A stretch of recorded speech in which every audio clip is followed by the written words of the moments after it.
नमस्कार.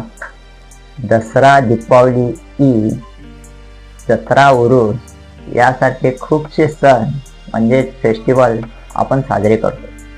अगदी मनापासून हे सगळं आपण करतो. दर महिन्याला कोणता ना कोणता सण हा असतोच. शिवाय घरगुती फंक्शनही असतात, लग्न, बारसे वगैरे वगैरे. आता हे सगळे उत्सव साजरे करायचे म्हणजे खरेदीही आली. अगदी उत्साहाने आपण ज्या त्या सणाला लागणाऱ्या सर्व गोष्टी त्या वेळेस आपण खरेदी करतोच. पण मुद्दा असा आहे की ही खरेदी आपण कुठे करतो? एखाद्या मोठ्या कंपनीच्या मॉलमध्ये किंवा आपल्या गावच्या जवळ असलेल्या एखाद्या मोठ्या शहरामध्ये, नाहीतर ऑनलाईन आहेच.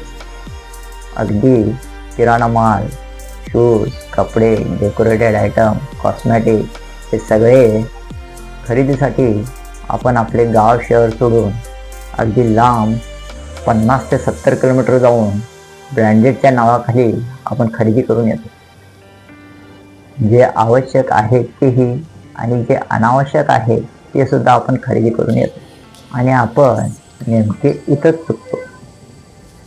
काय आपल्या शहरात किराणा माल मिळत नाही? डेकोरेशन, शूज, कपडे हे सगळे आयटम आपल्या शहरात मिळत नाही? हे सगळं आपल्या शहरात मिळते आणि योग्य दरात मिळते. पण तरीही आपण मोठे मॉल, ऑनलाईन खरेदी याकडे आकर्षित होतो. जरा विचार करा, एक दुकानदार रोज सकाळी 8-9 वाजता दुकान उघडतो. या आशेने की आज कस्टमर येईल, व्यापार होईल, म्हणून दुकानदार आपले दुकान मटेरियल भरून सुसज्ज ठेवतो. पण धंदाच होत नाही, झाला तरी कमी होतो. मोठी दुकाने वगळता छोटी दुकाने तर अगदी 6 ते 12 महिन्यातच बंद पडताना आपल्याला दिसतात.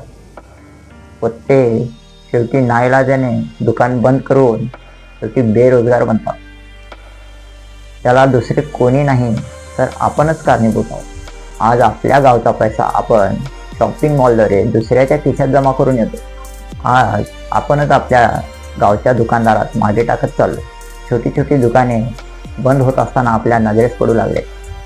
त्यांच्या दुकानाचे भाडे सुद्धा निघत नाही अशी गंभीर परिस्थिती बनत चाललेली आहे. हे कुठं ना कुठं आता थांबलं पाहिजे. ही दुकाने आपल्या गावची आहेत, ही माणसं आपली आहेत. जर यांच्याकडे आपण खरेदी नाही केली तर त्यांच्यावर उपासमारीची वेळ येईल. आपला पैसा आपल्या गावातच फिरला पाहिजे. सगळं मिळतो व आपल्या शहरात.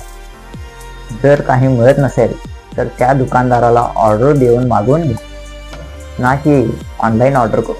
तुमचा दुकानदार एखाद्या वेळेस उधारही देईल तुम्हाला, पण ऑनलाईनवाले आणि मोठे मॉलवाले तुम्हाला अजिबात उधार देणार नाही.